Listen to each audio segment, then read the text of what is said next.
Welcome to Let Me Fix This. Enjoy the video. You're starting by cutting power and organizing tools. This prevents shorting and lost screws. First, remove batteries or unplug the cable, then lay the controller face down. Use a Torx T8 or Phillips to back out screws, keeping them in a small tray so nothing wanders. Once the shell is loose, gently pry the halves with a plastic spudger.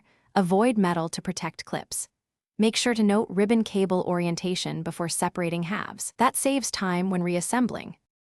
Now you'll access the joystick modules to remove the common cause of drift, grime and wear.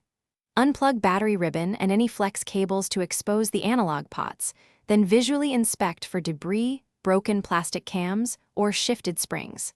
Dip a cotton swab in 90% isopropyl and clean around the pot openings and contact surfaces. Don't flood electronics. Once clean, cycle the stick through full range while applying more solvent sparingly to dislodge. Finish by carefully realigning ribbon cables and snapping the halves together.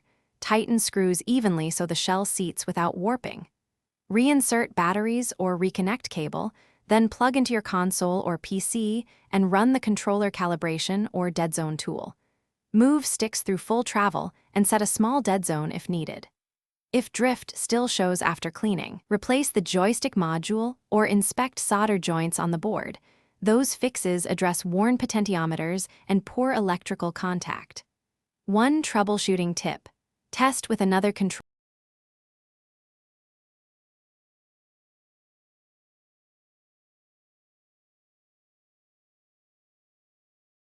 Thanks for watching. If you found this helpful, don't forget to like and subscribe.